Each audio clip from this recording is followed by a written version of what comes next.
Mbak Beb, gimana Mbak Beb mengenai apa kualitas nih?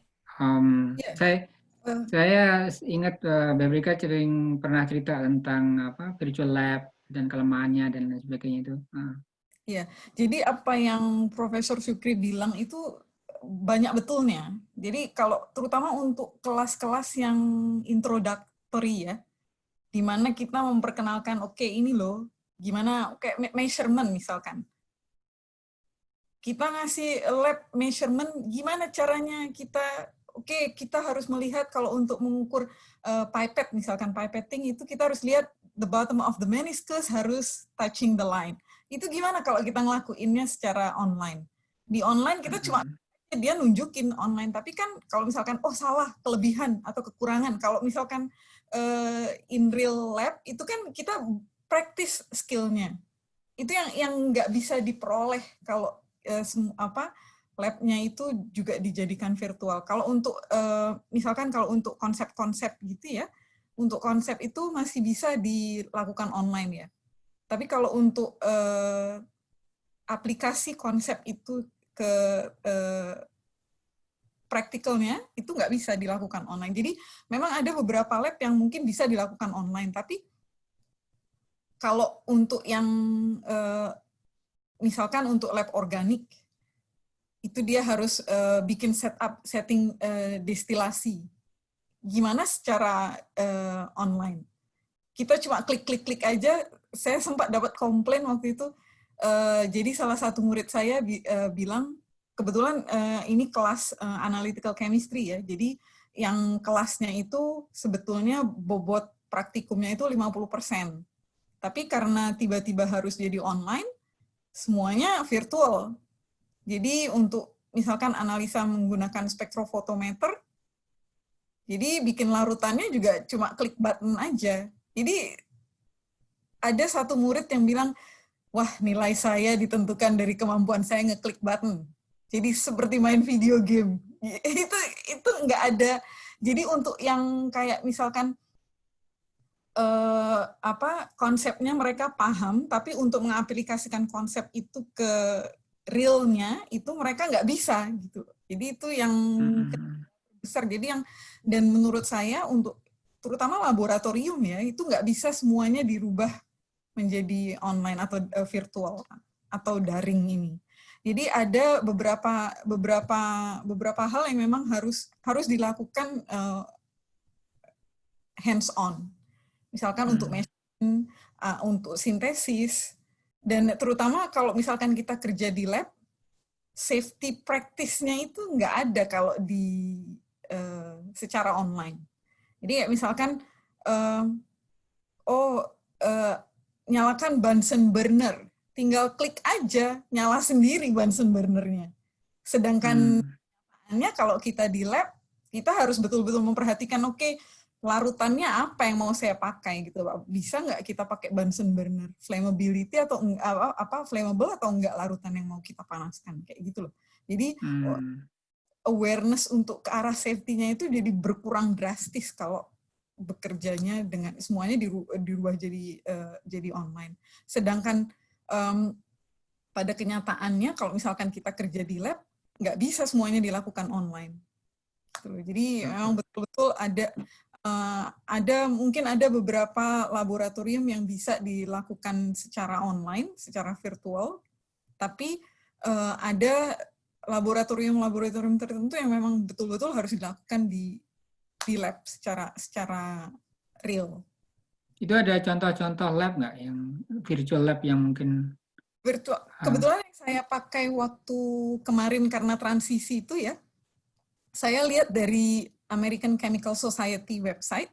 Jadi mereka memasukkan daftar beberapa virtual lab yang saya pakai waktu itu Chem Collective judulnya. Jadi chemcollective.org juga. Kalau misalkan bisa saya share nggak ya? Coba. oh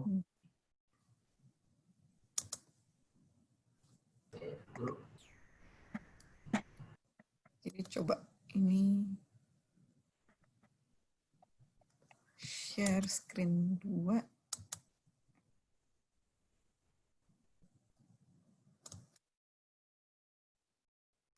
Jadi ini kebetulan waktu itu saya pakai, bisa kelihatan nggak ya?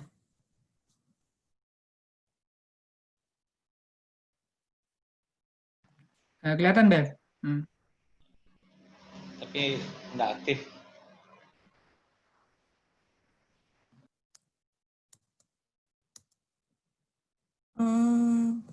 Kayaknya salah share nih. Website tadi dia, Bev. Harusnya dia, jadi sebentar ya, coba saya cancel dulu. Atau Jadi kita tampilin aja ini, linknya aja. memang dia memberikan apa, website ini memang ada berbagai eksperimen. Coba kalau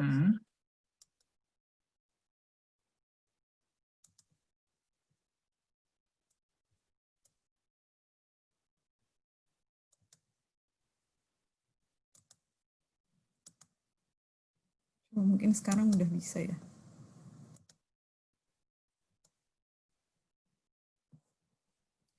Jadi kayak untuk virtual lab itu saya pakai semester kemarin itu saya pakai camcollective.org. Jadi di sini ini banyak contoh-contoh eksperimen. Kebetulan karena waktu itu topik pembahasannya saya reduksi jadi tinggal asam basa buffer dan elektrochemistry.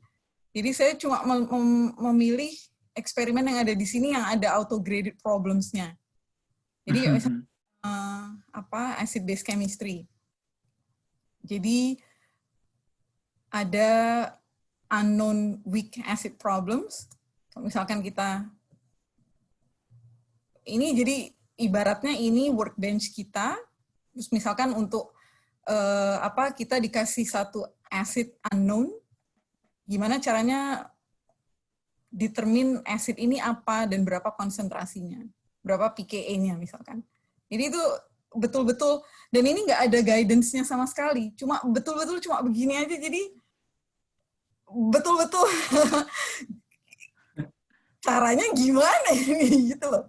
Jadi betul-betul lagi create prosedur sendiri. Jadi oke, prosedurnya begini, prosedur yang sudah saya punya di untuk lab asli, lab betulan, harus dirubah sedemikian rupa supaya cocok dengan apa yang ada di sini. Jadi itu kerja lagi gitu. Betul, karena kan kalau misalkan untuk satu semester itu saya kalau misalkan labnya nggak virtual, itu kita sudah nyiapkan minggu pertama eksperimennya ini chemicals-nya sudah ada, minggu kedua eksperimennya ini chemicals-nya sudah ada. Itu chemicals itu semua nggak dipakai. Akhirnya kita harus bikin seperti ini, prosedur yang sudah kita bikin harus dirubah lagi, ngikutin apa yang ada di sini. Udah di-setup ya. Oh. Ini jumlah massa, jumlah larutannya itu bisa diganti-ganti nggak ya? Bisa diganti-ganti karena dia auto ya, jadi setiap student akan dan yang bikin lebih susah karena setiap mahasiswa akan dapat hal yang berbeda gitu loh. Bisa sama. Jadi kita cuma bisa kasih gambaran, pokoknya kira-kira kamu ngerjainnya gini gitu. Jadi itu mereka trial and error, dan ini yang bikin frustrasi karena nggak ada prosedur khusus, kita cuma meng-create prosedur sendiri, kira-kiranya begini nih kamu kerjanya gitu. Jadi itu bikin murid-murid agak ini juga ya. Jadi maksudnya ini kita disuruh ngerjain kayak gimana gitu. Itu yang betul-betul bikin mereka sampai bilang never ever chemistry lab in a form of online, karena nggak jadi ini yang terjadi waktu itu. Karena kasih waktu 2 minggu, nggak sempat juga kan cari ini gimana, apa yang harus kita lakukan. Dan terus semester besok, karena sudah ada gambaran kita akan online juga, akhirnya saya cari memakai late night lab. Jadi ini sebenarnya kalau misalkan dilihat, jadi ini lebih sama-sama virtual, tapi dia lebih ada prosedurnya. Jadi kalau misalkan kita lihat di sini, kamu sign in di sini ya? Kamu bikin account gitu ya? ada prosedurnya. Jadi ini eksperimen pertama. Go to the get to know the lab. Jadi ini yang akan kita lakukan. Ya. Labnya seperti ini. Kita start labnya. Jadi sebelum memulai kerja kita harus bagus sekali nih ya. Ini jadi open ini sudah lebih teratur, sudah lebih terkontrol. Tapi tetap ini tidak enter lab. Jadi itu pakai bagus sekali nih ya. Merepresentasikan kita lab. Dan kalau misalkan prosedurnya dibilang ambil beaker 250. Jadi kita ambil 250. Terus tambahkan air sekian atau taruh di atas balance gitu ya. Misalkan balance-nya turunin dulu. Kita taruh di atas balance, terus kita disuruh menimbang misalkan beakernya dulu atau ini yang mau kita timbang. Dan ini sangat strict kalau misalkan kita taruh di bench, dia akan dapat material nggak bisa ditaruh di bench, jadi harus langsung masuk ke dalam kontainer. Jadi ini sama sekali nggak yang kita lakukan di lab, gitu. Tapi ya begitulah Kak. Kenyataannya. Jadi betul-betul seperti main video games. Dan kalau misalnya sudah selesai, kita taruh di sink, dia nolak nanti. Oh, nggak boleh ditaruh di sink. Jadi harus ditaruh di waste container dulu. Kalau udah selesai ya? Praktisnya seperti itu, tapi cuma dengan klik button itu nggak sama.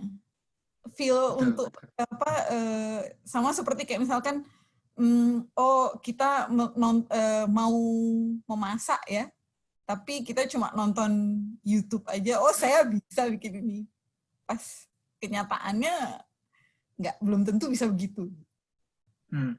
Sama juga seperti halnya eksperimen ini. Nah, ada lagi yang lain, misalkan simulasi yang lain itu contohnya ini labster.com, ini juga sama. Tapi kita nggak memutuskan untuk memakai ini karena ini cuma bisa diakses lewat komputer, PC atau laptop, nggak bisa diakses memakai iPad. Jadi karena kalau di kampus itu semua murid dan semua faculty itu diberi iPad. Jadi kita harus cari sesuatu yang memang bisa dipakai menggunakan iPad. Dan kebetulan ini nggak bisa. Jadi kita cuma bisa memakai Camp Collective atau Late Night Lab. Tapi kalau melihat experience semester kemarin pakai Camp Collective dan kita harus betul-betul shooting in the dark. What are we doing actually? Itu betul-betul mungkin bukan ide yang bagus memakai. Tapi mungkin kalau untuk keunggulannya karena dia ini ya, kalau ini Camp Collective ini free, jadi open source, nggak harus berbayar. Jadi kita nggak harus berbayar. Kalau Late Night Lab ini dia berbayar, jadi harus membeli access code. Jadi kita seperti kayak misalkan kalau misalkan kita kasih assignment, kasih PR, homework gitu, kita pakai dari mastering chemistry misalkan itu ada access code yang harus dipakai sama murid. Nah, kalau untuk Late Night Lab itu sistemnya seperti itu. Jadi seperti membeli textbook. Kalau Camp Collective ini bisa diakses tanpa apa-apa. Oke. Yang terakhir juga, yang labster.com yang terakhir juga ini berbayar. Jadi rata-rata untuk virtual lab itu kalau yang betul-betul serius ya, yang sudah ada prosedurnya, sudah ada workbooknya untuk student apa yang akan ditanyakan, bagaimana cara mengerjakannya, itu rata-rata berbayar. Tapi kalau untuk kayak kita mau create prosedur kita sendiri, jadi trial and error seperti model Camp Collective ini free, jadi nggak perlu berbayar. I see, oke. Wah, makasih sekali nih, Bev ini sharingnya ya. Jadi itu, ya. Ya, cukup menarik.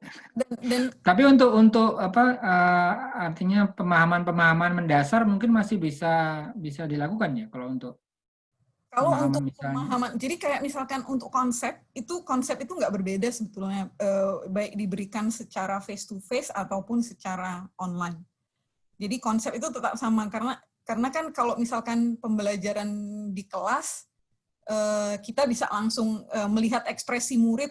Oh, kok murid ekspresinya begini ya? Berarti mereka nggak ngerti. Kita ulang lagi gitu loh. Jadi kita slow down. Tapi kalau pembelajaran online kita nggak bisa lihat ekspresi mereka seperti apa. Keuntungannya bisa merekam apa yang kita sampaikan.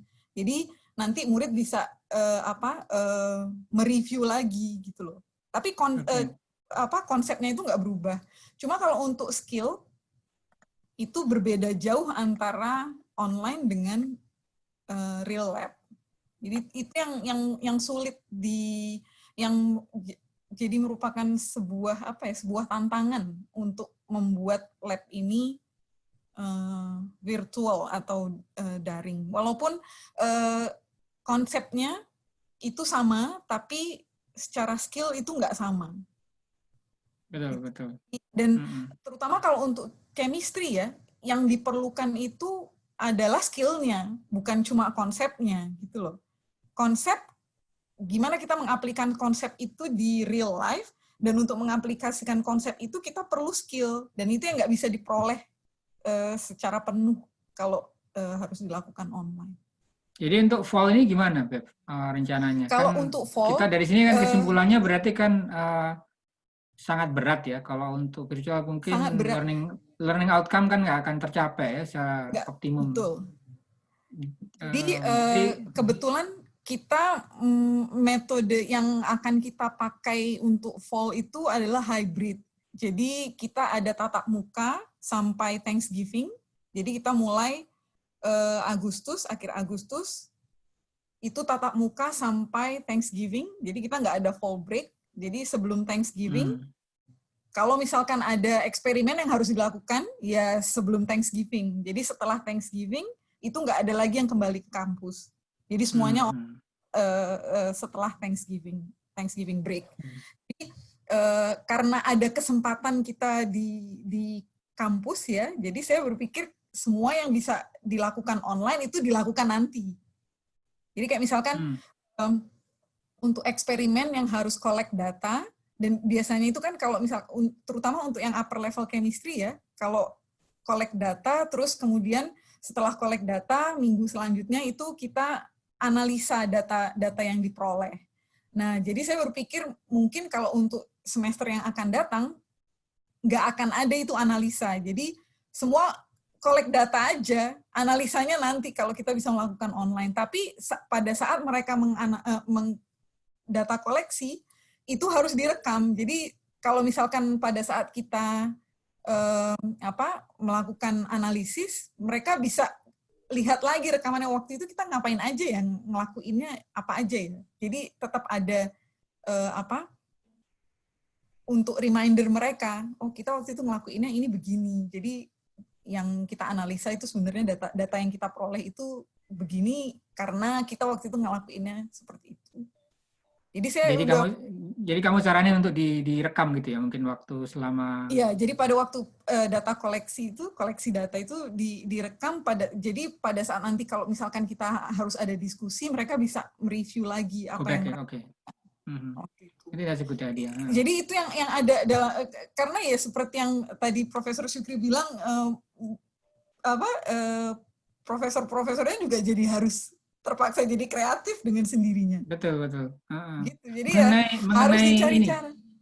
Mengenai apa namanya? Kalau saya suka punya pikiran tuh mungkin nggak menggunakan household item. Jadi bahan-bahan yang ada di rumah untuk. Mohon maaf nih, saya bukan profesor chemistry. Jadi pertanyaannya ngaco nih. Tapi saya juga pikiran kan itu banyak bumbu-bumbu atau di dapur itu kan basically chemistry lab. Sebetulnya untuk yang kebetulan semester besok kan semester depan itu saya ngajarnya physical chemistry semester depan, dan topik itu thermodynamics dan kinetic.